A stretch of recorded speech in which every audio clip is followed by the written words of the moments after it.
아이가 이제 때려줄까? 내가 때려야 되겠어? 때려야겠다라고 하면서 이제 선생님을 폭행하기 시작을 했는데요. 이 폭행이 조금 약간 처참할 정도로 폭행을 했습니다.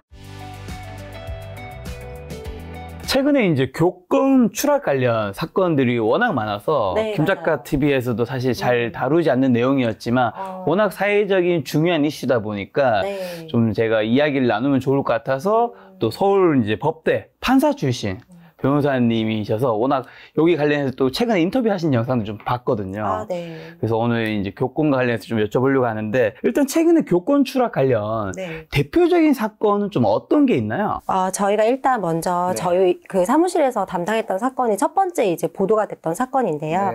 이거는 사실 서울 양천구에서 발생했던 사건입니다. 먼저 애초에 3월에 이 선생님에 대해서 3월 17일자에 그 6학년 남자 학생의 폭행 사건이 있었어요. 이 당시에 학생이 모든 반 아이들이 보는 앞에서 2회를 폭행을 했고요. 그런데 이제 이 사건에서 문제가 되진 않고 선생님도 이제 그냥 넘기는 걸로 하고 학부모에게 얘기는 했죠. 전화를 해서 내가 지금 아이에게 맞았다라고 했는데 학부모로부터 사과를 받지 못하였고 학교 측에서도 이제 별다른 조치 없이 넘어갔던 상황이었습니다. 선생님이 아이로부터 폭행을 당한 3월 이후에도 선생님은 이제 그 아이를 담당을 하고 있었고요.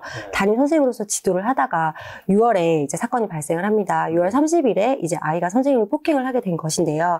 아이는 이제 체육 수업을 하고 싶다. 자기가 뭐 받고 있는 상담 수업이 아니라 체육 수업을 받고 싶다고 얘기를 하면서 이제 선생님에게 이제 화를 내기 시작을 했습니다. 그래가지고 이제 선생님께서 지난 3월에 이제 폭행을 당한 경험이 있기 때문에 약간 두려움에 떠시다가 이제 때리지 말라는 취지로 얘기를 했는데 아이가 이제 때려줄까? 내가 때려야 되겠어? 때려야겠다라고 하면서 이제 선생님을 폭행하기 시작을 했는데요. 이 폭행이 조금 약간 처참할 정도로 폭행을 했습니다. 선생님이 서 있는 상태에서 아이가 선생님을 정말 마구잡이로 눈, 막 입, 얼굴 부위를 20-30회 정도 가격을 했고요. 급기야 선생님이 그 자리에서 쓰러졌습니다. 그래서 넘어져서 선생님이 이제 누군가에게 도움을 요청하려고 이 전화기 쪽으로 가려는 그 순간에 그 상태에서 아이가 선생님을 계속 발로 밟습니다. 그렇게 되면서 선생님이 이제 그 수화기 쪽으로 다가가자 급기야 아이가 선생님에게 가위를 던졌고요. 책상에 있던 탁상 거울을 선생님에게 던져서 탁상 거울이 산산이 깨졌습니다. 그 당시에 이제 반 학생들도 담임 선생님이 이제 같은 반 아이에게 폭행을 당하는 걸 목격을 한 상황이었고요. 그렇게 되면서 이제 다른 반 선생님들이 이제 오시면서 상황이 종료가 됐습니다. 상상조차 할 수 없는 그런 사건인데 지금 이 사건에 대한 이야기도 좀 여쭤보겠지만 부산에서도 한 초등학교 담임교사가 학생들이 보는 앞에서 자기 반 학생에게 20대에서 30대 정도를 맞으며 폭행을 당해 전치 3주를 진단받은 사건도 있다고요? 네, 맞습니다. 이제 이 사건이 저희 사건이 먼저 SBS 단독 보도로 나갔고요. 그 이후에 이제 며칠 지나지 않아 안타깝게도 소위처에서 이제 초등교사가 이제 자살을 하는 사건이 발생을 했습니다. 이제 그 이후에 이제 부산 초등학교 사건이 보도가 됐는데요. 사실 일이 발생했던 것은 이제 6월달 그 전달이었다고 합니다. 그런데 이제 아무래도 선생님들이 아동학대로 고소당할까봐 또는 이제 선생님이라는 이유로 참아야 한다고 생각을 해서 대응을 주저하시다가 이제 저희 양천 초등학교 선생님 사건과 서희초 사건이 보도가 되면서 선생님께서도 용기를 내셔서 아마도 이제 대응을 하시기 시작한 것 같습니다. 부산 초등학교 사건 같은 경우에는요, 이제 그 학생이 악기를 불고 있었다고 해요. 그래서 선생님께서 약간 시끄럽다. 지금은 악기를 부는 시간이 아니니 하지 말라는 취지로 말씀을 하셨다는 걸로 저도 언론 보도를 접했는데요. 그러자 초등학교 3학년 아이가 선생님을 모든 반 아이들이 보는 앞에서 무차별적으로 20-30회 정도 폭행을 했고 이 사건도 저희 사건과 동일하게 선생님께서 전치 3주의 진단을 받으셨다고 합니다. 그리고 지금 많은 분들이 가장 크게 알고 있으신 사건은 말씀하신 서울 서초구 서희초등학교 교사 사망 사건이죠? 네, 맞습니다. 요거는 좀 정확한 내용이 어떻게 되나요? 이거는 일단 선생님께서 교실에서 이제 그 안타깝게 돌아가신 사건인데요. 선생님이 그 전에 이제 이게 학교폭력 관련해서 담당 업무냐 아니냐 이런 논란이 있긴 하지만 이 학교에서 학교폭력으로 신고된 사안은 없지만 학교 폭력과 관련해서 약간 분쟁은 있었다고 해요. 그래서 이제 가해 학부모, 피해 학부모로부터 이제 선생님께서 이 처리 담당 업무랑 관련해서 굉장히 좀 고충을 많이 겪으셨다는 동료 교사의 증언이 있고요. 그리고 선생님께서 일기장에 이제 업무 폭탄과 누구 엄마의 이제 좀 이게 민원으로 인해서 너무 힘들다라는 내용이 실제로 적혀 있었다고 해요.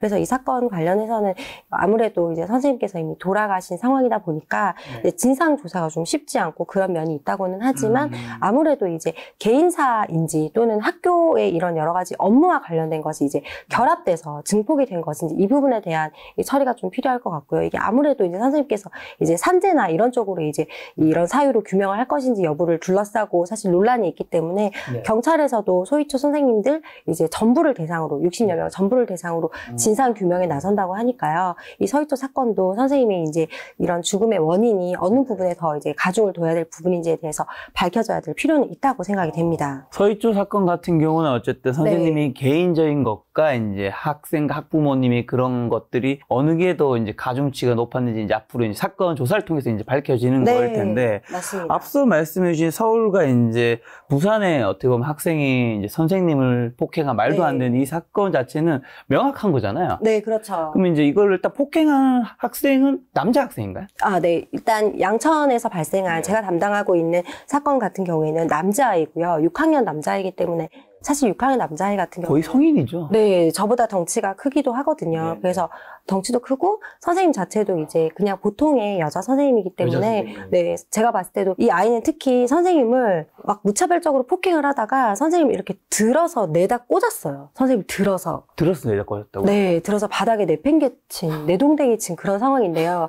선생님 몸무게나 이런 걸 봤을 때 충분히 가능하고요. 선생님께서 그 어떻게 잡았는지는 기억이 나지 않지만 순간적으로 자기가 몸이 붕 뜨면서 치마가 올라가서 같은 반 아이들이 자기 속옷을 볼까봐 아, 그렇죠. 수치심을 굉장히 느끼는 상황이었다고 말씀을 하세요. 그런데 이제 그 순간에도 자기가 머리를 감싸 안으면서 내가 혹시 소리를 지르면 아동학대로 선생님이 소리를 아이에게 하지 마라고 말을 하면 아동학대로 고소를 당할까봐 겁이 나서 소리를 못 지르셨다고 합니다. 그 순간에요? 네, 그렇다고 합니다. 아니, 그 순간에 근데 정말 만약에 소리를 지르면 네. 만약에 질렀다면 그런 네. 게 아동학대로 진짜 약간이라도 관련이 있을 수 있나요?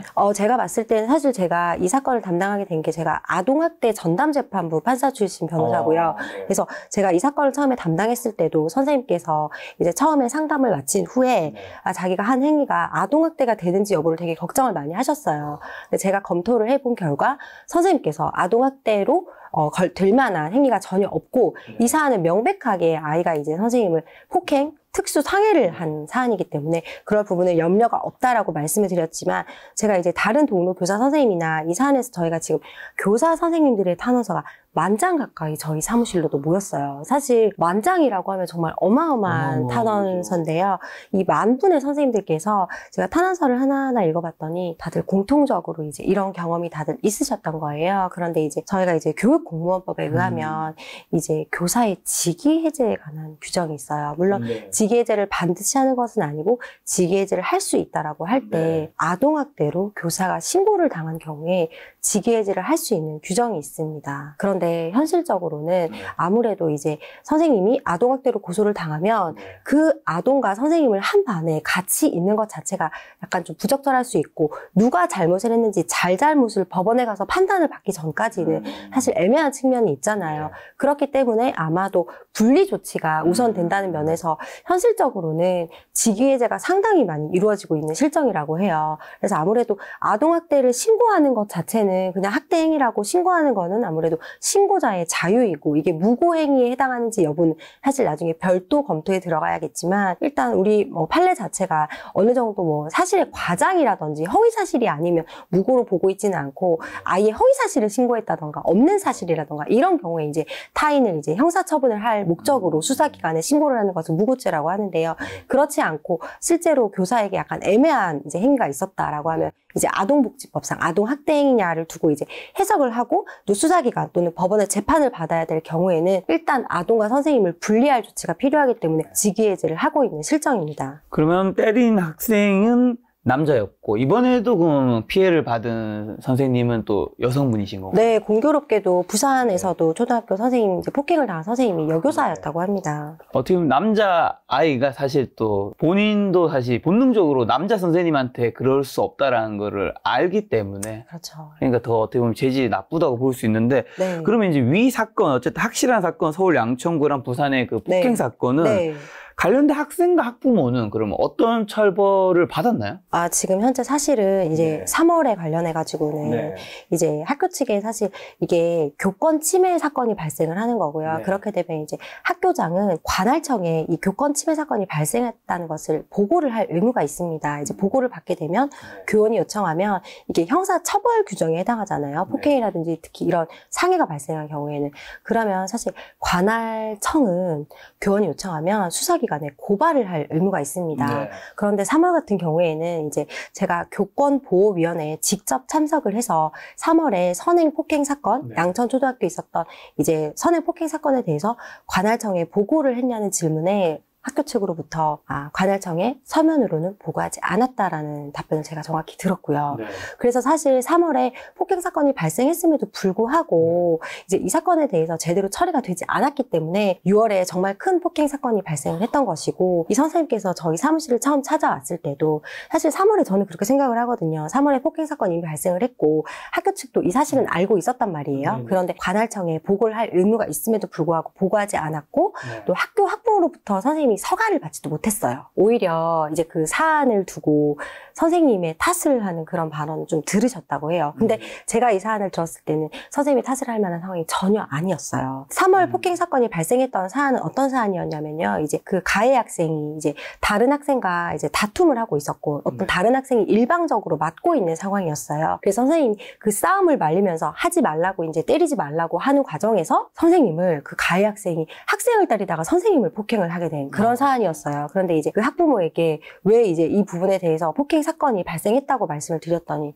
선생님께서 이제 싸움을 말리려다가 그렇게 된 것이다라는 그런 취지의 답변을 들으셨다고. 그럼 안 말리면 어떡해요? 선생님 말려야죠. 그렇죠. 이제 그런 사건이 발생을 했던 거죠. 그래서 어쨌든 이 선생님은 학부모로부터 제대로 된 사과를 받지도 못했고 학교 측이 학부모로부터 사과를 받지 못했음에도 어떤 중재나 또는 재발 방지를 위한 대책을 마련했어야 되는데 이 부분에 대한 조치가 미흡했다는 거죠.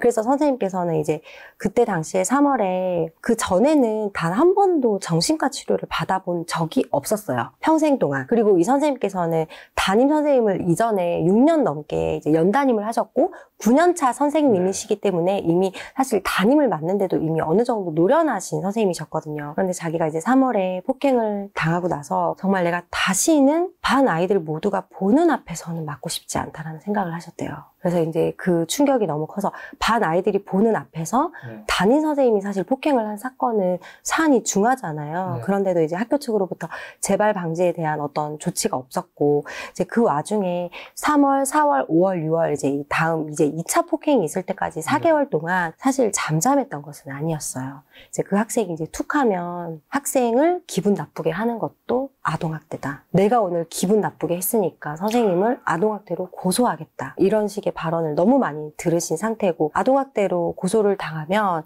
일단 아까 말씀드렸다시피 교육공무원법에 의해서 직위해제를 하는 것이 우리 현실이기 때문에 선생님 입장에서는 굉장히 이제 현실적으로 아동학대가 되느냐 마느냐의 문제를 떠나서 그런 이제 위험을 조심스럽겠네요. 그렇죠. 선생님께서 약간 조심스럽게 이제 대처를 하고 있었던 상황에서 학교 측이 미온적이었던 거죠. 아니 근데 학교 측은 왜 대응을 안 하는 거예요? 근데 사실 이게 제가 이제 이 탄원서들을 읽으면서 느꼈던 게 이 학교뿐만의 문제가 아니라 물론 되게 좋으신 교장 선생님, 교감 선생님들도 많지만 학교 측에서는 이제 미온적 태도로 응하는 경우가 많았어요. 그래서 사실은 이번에 이제 윤석열 대통령께서 이제 조례를 좀 개정을 하라, 교권 침해에 관한 조례를 개정하라라는 취지에서 말씀을 주셨는데 거기에도 이런 내용이 있습니다. 이제 교원이 요청했는데 학교장이 교권보호위원회를 열지 않으면 학교장에 대해서도 어떤 처벌을 하거나 이런 조항을 두는 것을 논의 중이라고 합니다. 아까 전에 이제 학부모님은 이제 선생님이 탓이 좀 있다는 식으로 얘기를 했는데 지금 제가 말씀을 들었을 때 선생님 탓이 전혀 없는 것 같지만 설사 선생님 탓이 1에서 5%가 있다 하더라도 학생의 폭력은 어떻게 하더라도 그럼 정당화될 수 없는 거 아닌가요? 정말 맞는 말씀입니다. 이게 제가 제 사건을 담당을 하면서 저는 이제 이 사건에서 우리 선생님께서 혹시 어떤 직을 맡으셨고 그 전에 어땠는지를 사실 충분히 검토를 하고 선생님께서 어떤 1%라도 아동학대의 여지가 있는지를 사실 제가 변호사로서 다 검토를 하고 이 사건에 들어왔던 진행을 했던 사건이었어요. 이 선생님 같은 경우에는 제가 변호사로 진행을 하면서도 실제로 2021년과 2022년에 2년 동안 작년과 재작년이죠. 네. 이 선생님이 담임을 맡았던 학생의 학부모로부터 제가 직접 응원 전화도 받았습니다. 변호사님, 이 선생님 정말 좋으신 선생님이에요. 이 선생님에 대한 마음이 이 학교 전체가 이 선생님을 잘 알고 있고 이 선생님이 얼마나 참 스승님이신지 다들 알고 있어서 학부모들의 탄원서를 300장 정도를 모아서 주시겠다는 응원 메시지를 실제로 받기도 했고요. 제가 교권보호위원회에 갔을 때도 동료 교사 선생님들께서 이 선생님을 붙들고 정말 많이 같이 울어주셨어요.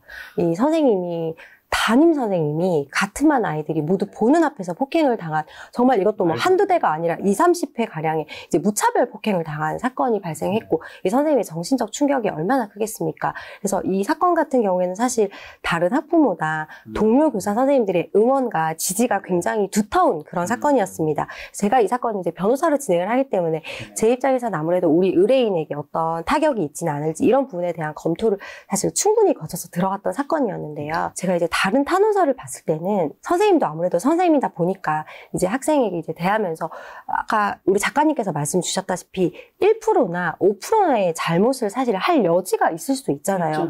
그런 것 때문에 선생님께서 자기가 이제 그 부분에 대해서 아동학대로 고소를 당할까봐 이런 범죄 행위가 발생했음에도 불구하고 이제 이 부분에 대해서 제대로 대응을 하지 못하시는 경우가 정말 많았습니다.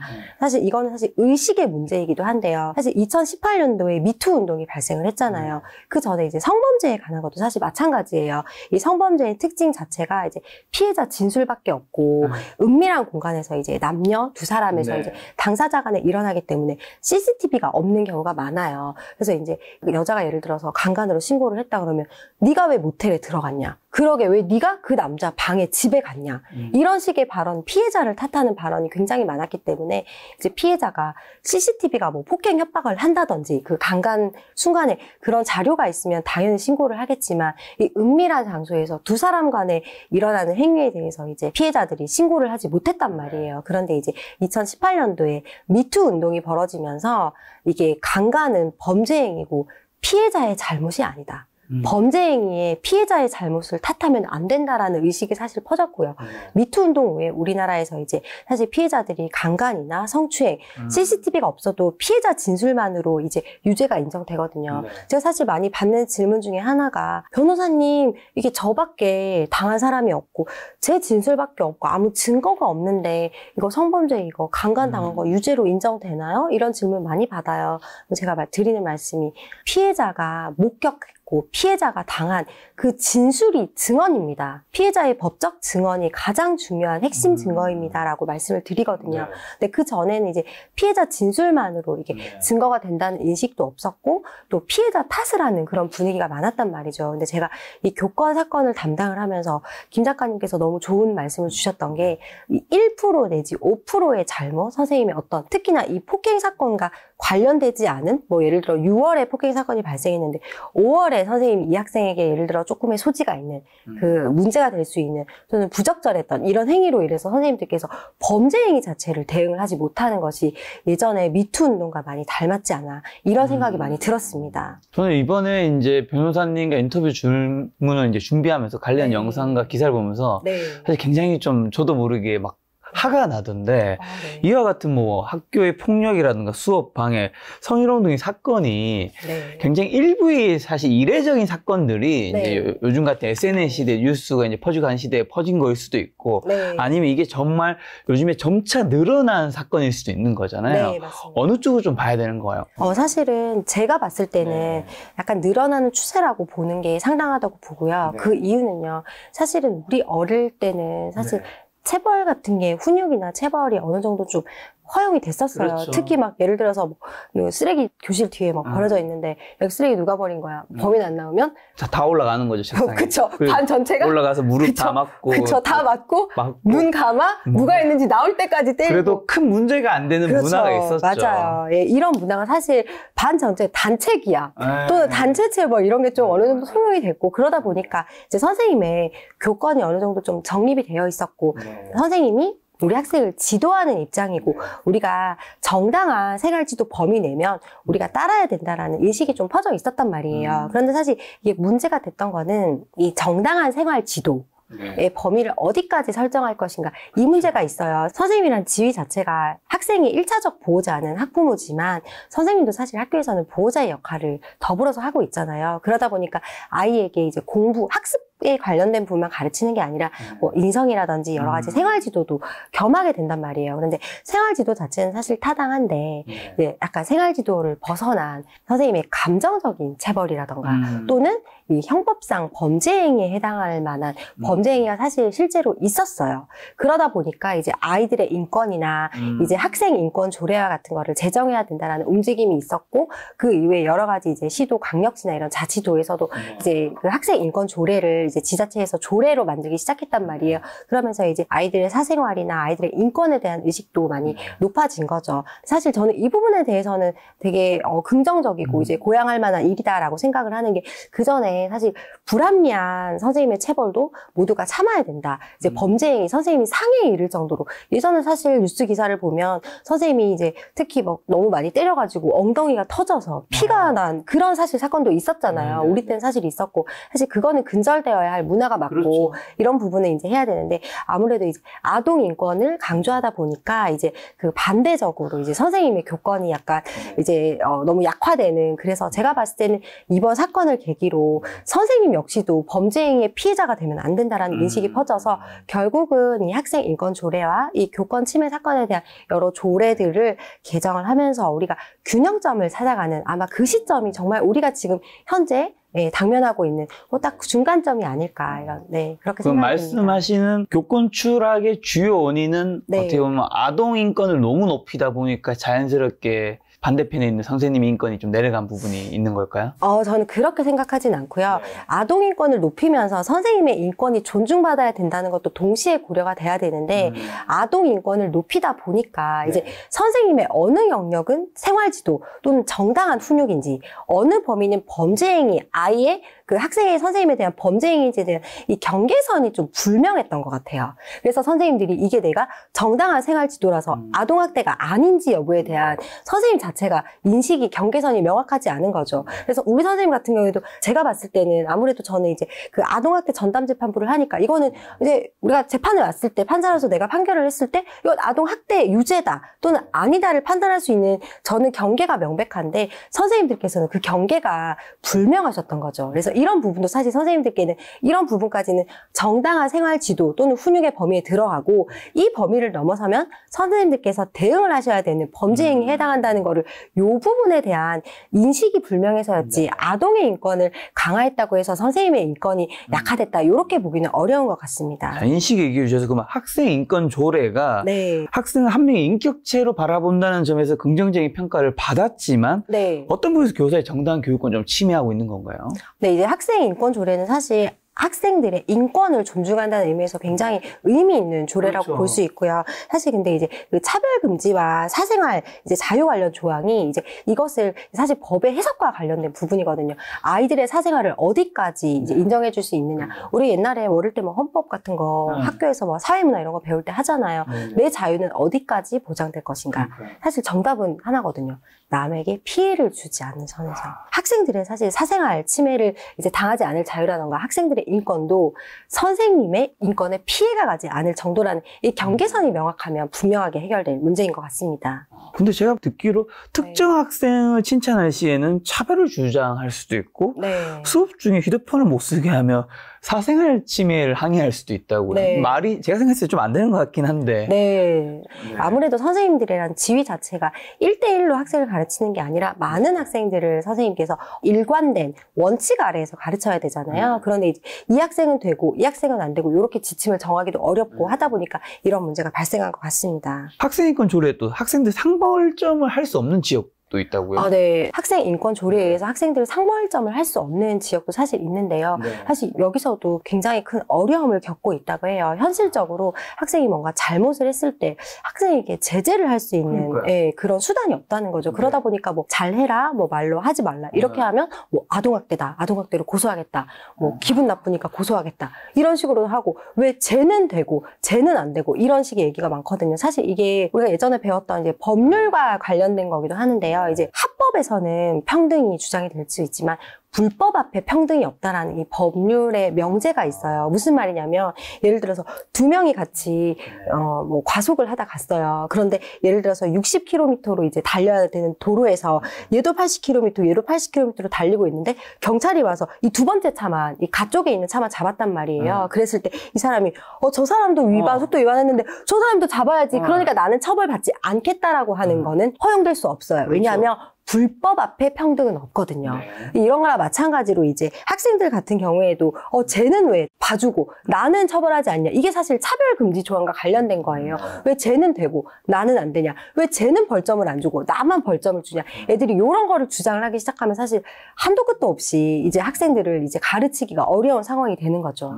자, 그러면 학생들이 지금 욕설을 하거나 선생님 말을 안 들으면 뭐 선생님이 지금 현재 시점에서는 뭘 할 수 있죠? 얼마 전에 혹시 더 글로리라는 봤죠? 저 다 봤습니다. 거기 이제 그 송혜교 씨가 그러잖아요. 이제 과외를 하다가 말할 필요 없어. 너네 엄마 다 듣고 있거든. 그 녹음하고 있었잖아요. 그렇죠. 사실 이게 선생님께서 대응할 수 있는 방법이 없어요. 이제 제가 선생님께서 녹음을 해야 된다는 취지로 드리는 말씀이 아니라 그 과외 선생님도 학생을 오죽 어떻게 하기가 어려웠으면 녹음을 했겠어요. 사실 지금 현실에서도 학생이 보는 목격자가 없거나 선생님과 둘만 있는 상황에서 선생님이 주장을 한다면 어려운 상황도 있고요.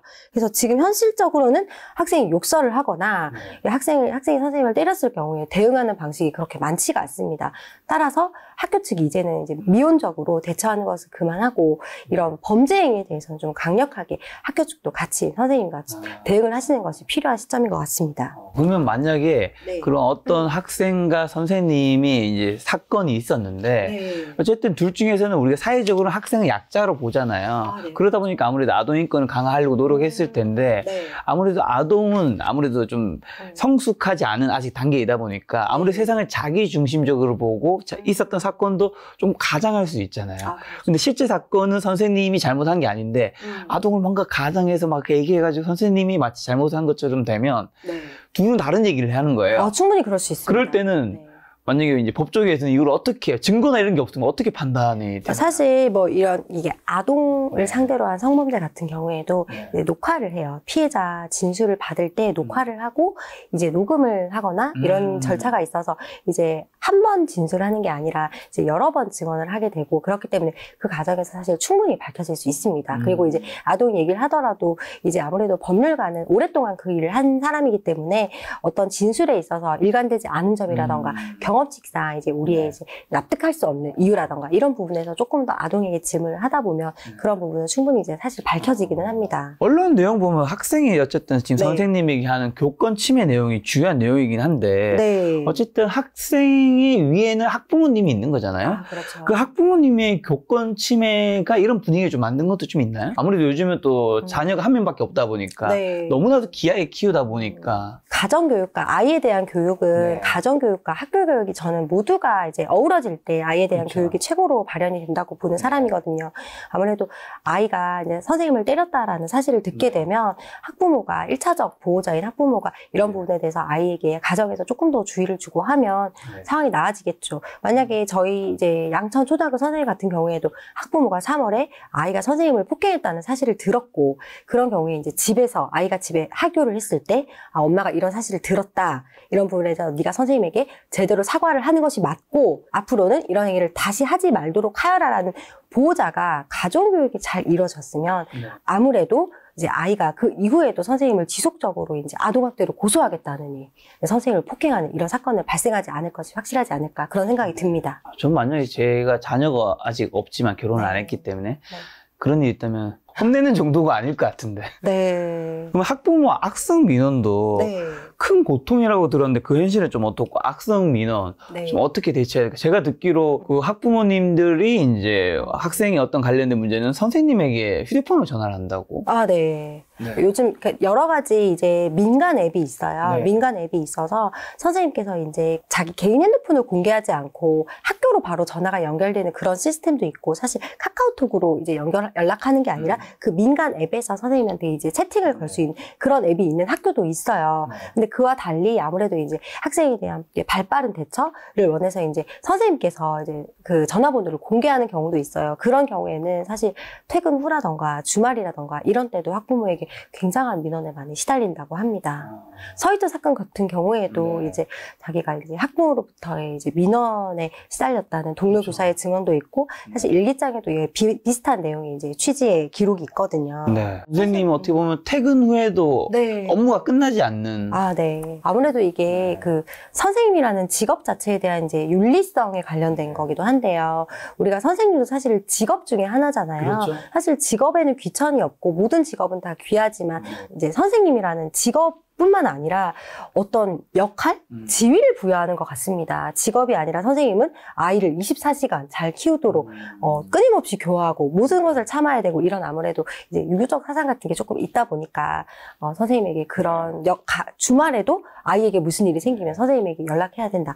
이런 게 뭐 그래도 괜찮다. 이런 의식이 퍼져 있을까 이런 생각이 들기도 하거든요. 사실 위급 상황 있잖아요. 뭐 아이에게 큰 뭐 안전상 문제가 생겼다던가 그러면 사실 주말이나 야간에도 선생님께 알려드려야 되고 학교 측에도 대응을 하는 게 맞잖아요. 안전상의 문제가 그렇죠. 그런 거는 맞는데 그 외에 이제 굳이 주말에 처리하지 않아도 돼. 이런 것 같은 경우에는 사실 학부모님께서 알아서 자제해 주는 게 좋은데 그게 안 되다 보니까 이게 제도적으로 어떤 장치가 있어야 되지 않을까 그런 생각이 듭니다. 그러면 이제 아동학대로 어떻게 보면 뭐 선생님들이 고소를 당할까봐 아니면 선생님이니까 내가 참는 경우도 좀 많을 것 같은데 교권 침해 발생이 이제 사건이 발생했을 경우에 좀 이 영상을 보시는 선생님들은 어떻게 지금 좀 대처하는 게 가장 현명한 지금 이 시점에서는 방법일까요? 제가 일단 저희 선생님께서 처음에 오셨을 때 자기가 폭행을 당했을 때 내과를 가야 하는지를 어디 과를 가야 될지 모르겠다고 말씀하셨어요. 자기가 상해를 진단서를 받아야 될 것 같긴 하고 치료를 받아야 될 것 같은데 그리고 나서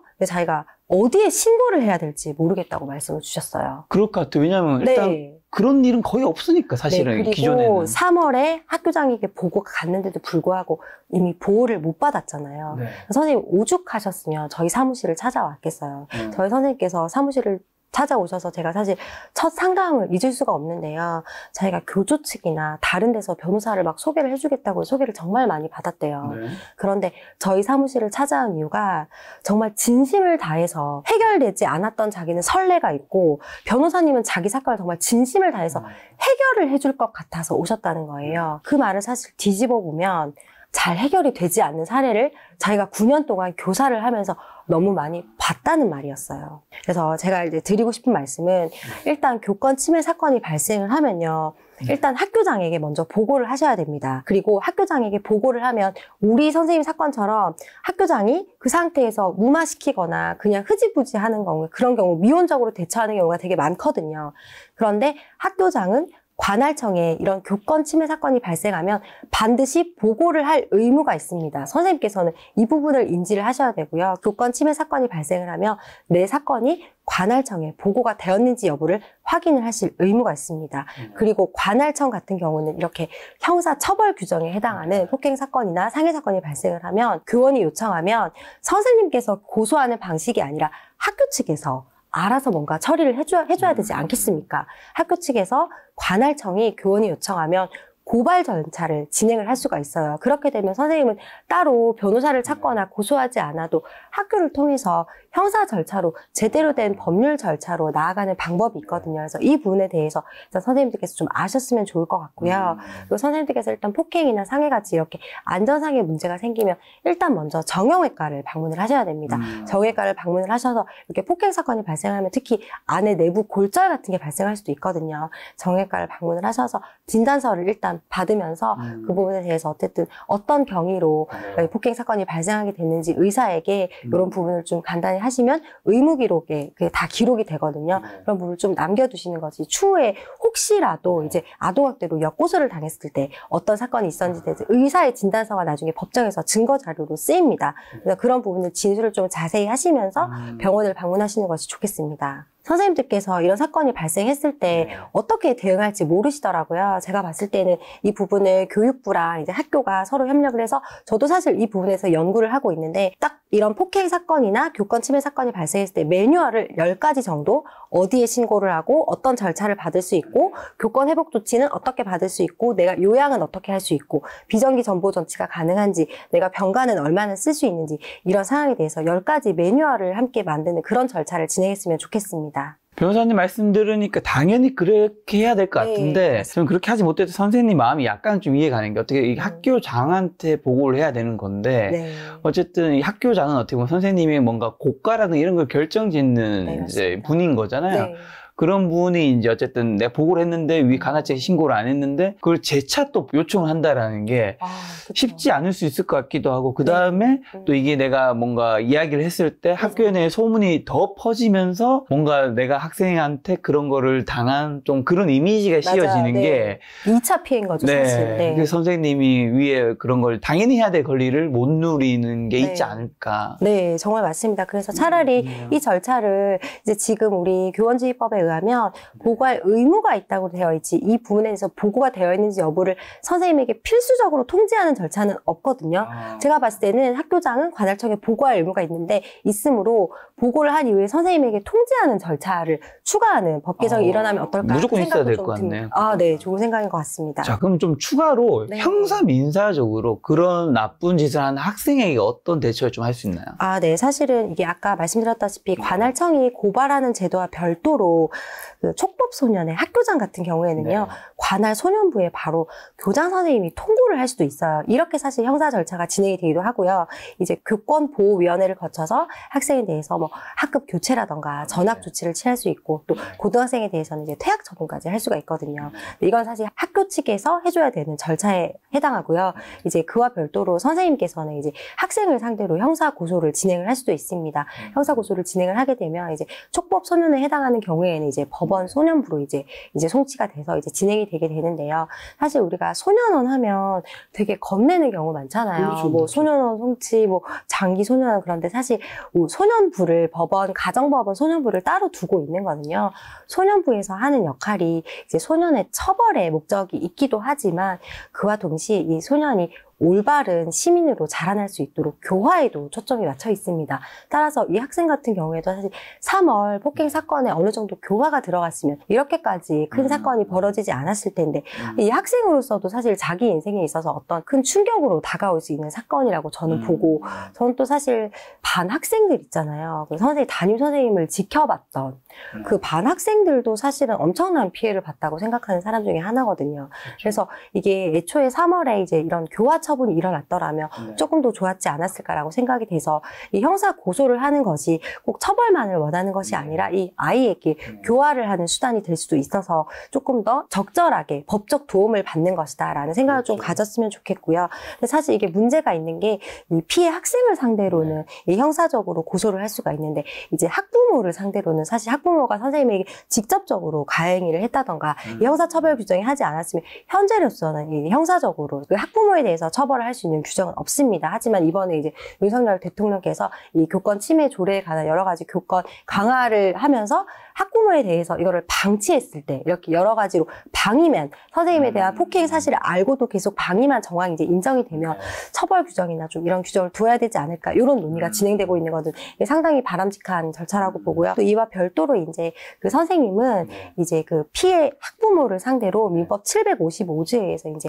감독자의 책임에 의한 불법행위 청구를 할 수도 있습니다. 근데 이 불법행위 청구를 해서 사실 선생님이 학부모를 상대로 소송을 해서 돈을 받기가 정말 쉬운 일이 아니거든요.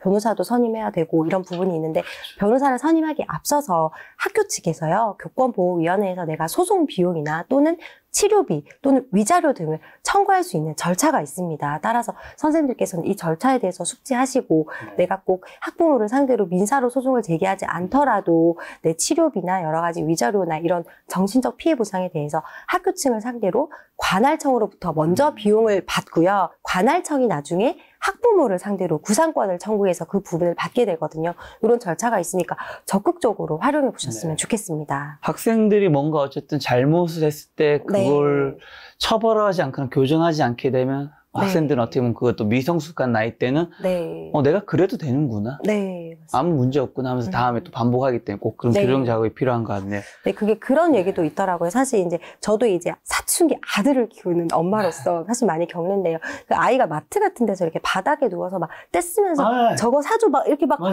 바닥에 누워서 댕댕거리는 막 애기들 많잖아요.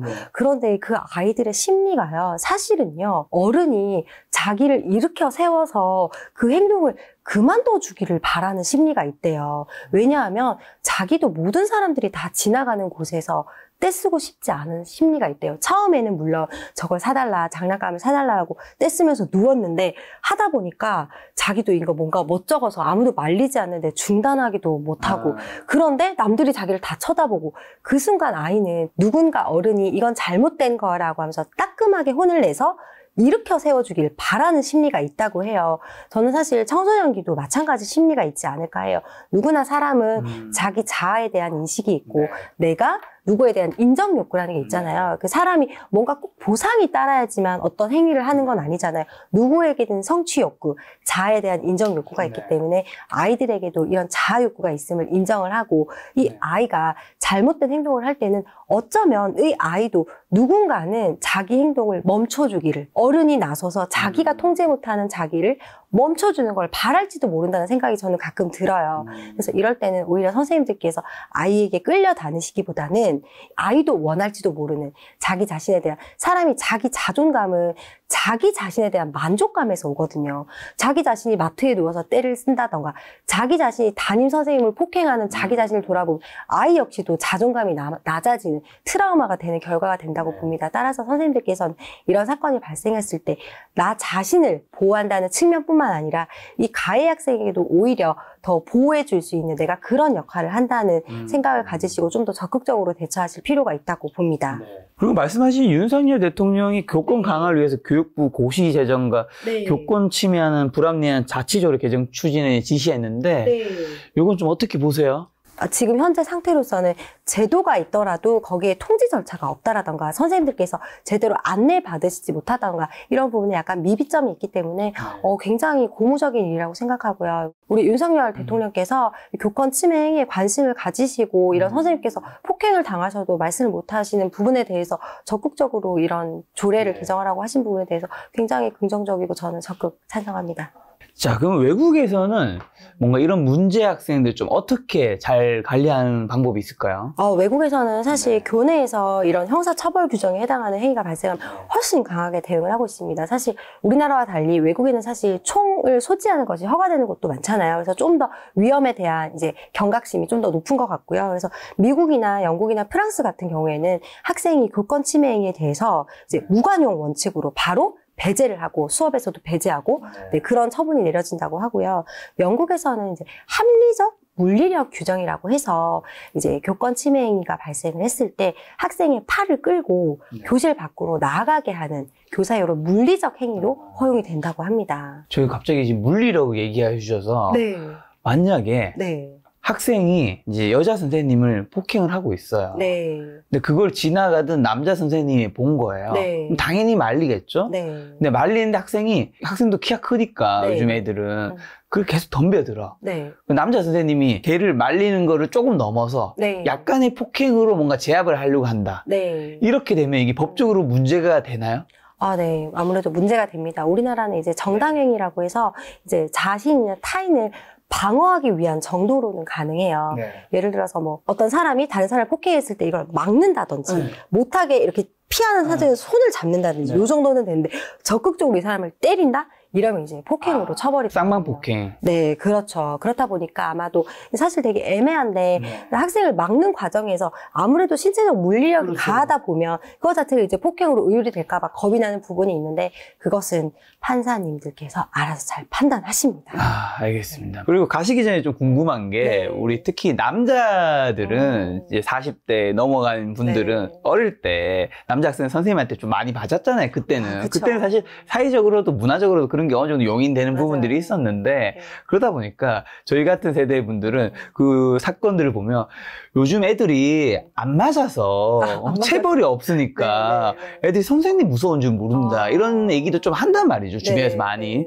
실제로 그런 거 좀 어떻게 관련이 좀 있을까요? 아무래도 그 네. 관련이 없다고 보기 좀 어려울 것 같은데요. 네. 근데 사실 사람은 때리면 안 되는 거고. 그렇죠. 안 되는 거지만. 안 되는 거고. 사실 체벌이 있을 때는 아무래도 사람이 가장 무서운 게 신체적 그렇죠. 거기에 대해서 무서움을 느끼기 때문에 아무래도 저희도 다 맞고 자란 세대거든요. 그래서 아무래도 그때는 선생님에게 이렇게 폭행을 가한다는 거, 이건 사실 상상할 수도 없었던 일이기는 해요. 아무래도 요즘에는 체벌이 없다 보니까 아이들이 좀 그런 경향이 있긴 하는데, 그래도 체벌은 근절돼야 되는 부분이 맞고요. 네, 그런 것 같습니다. 그렇게 더 뭐 점차 발전해 나가는 거겠죠. 네, 맞습니다. 네. 네. 아무래도 아까 말씀드렸다시피 이제 아동에 대한, 학생에 대한 인권이 굉장히 낮은 시절이 있었고, 이제 그 학생에 대한 인권을 좀 존중해 하다 보니까 상대적으로 교권이 이제 낮아지는 것처럼 보이는 시점이 아닐까 하는데, 지금 딱 이 시점이 제가 봤을 때는 딱 조화와 균형을 찾아가는 정말 중요한 시점인 것 같습니다. 그러면 학부모님들은 네. 좀 생각은 좀 어떻게 바뀌어야 되고, 마지막으로 교권 추락에 관해서 네. 혹시나 꼭 하시고 싶은 말씀이 있다면요? 저는 학부모님들이 가져야 될 생각으로는, 저도 이제 아들을 키우는 엄마지만 저는 항상 그 생각 하거든요. 우리 아들이, 제가 먼저 죽잖아요. 나이가 들면 제가 먼저 죽고, 우리 아이가 성인이 됐을 때, 내가 도움이 없을 때도 우리 아이가 혼자서 온전한 시민으로 잘 생활할 수 있는 사람이 될 수 있도록 키우는 게 제 목표예요. 이 목표를 위해서 저도 노력하고, 남편도 노력하고, 또 우리 선생님도 노력하고, 지역사회가 다 도와주고 있다고 생각해요. 그래서 학부모님들의 목표도 어쨌든 우리 아이가 건강한 이 사회의 시민으로 자라서 자기 역할을 하는 책임감 있는 사람으로 자라나길 바랄 거예요. 그 부분에서 선생님과 부모님이 대립점이 아니라 우리 아이를 잘 자라게 하기 위한 어떤 일종의 협력체라고 생각을 하시고, 좀 더 도움을 주는 관계로 생각을 하시면, 교권 침해 사건이 발생했을 때 우리 아이에게도 오히려 더 악영향이 될 수도 있겠다. 또는 내 아이도 다른 아이가 선생님을 폭행하는 사건을 바라보는 또 다른 아동 학대 행위의 목격자가 될 수도 있겠다라는 생각을 가지고, 모두가 다 아이 교육에 협력하는 당사자가 됐으면 좋겠습니다. 이번 교권 추락 사건이 사실 굉장히 뭐 안타까운 사건이긴 하지만, 어쨌든 이번 사건을 토대로 우리 사회가, 학부모들이, 그리고 학생들이, 그리고 선생님들이, 우리 모두가 교권에 대해서 한번 다시 생각해보고, 그리고 학생들 인권뿐만 아니라 교권이 좀 올라갈 수 있는 세상이 되는데, 이 영상이 좀 도움이 되었으면 좋겠다는 생각 들었습니다. 오늘 만남의 손님은 문유진 변호사님이었습니다. 지금까지 여러분 소중한 시간 함께 해주셔서 정말 감사합니다. 오늘도 김 작가였습니다. 고생 많으셨습니다. 네, 고맙습니다.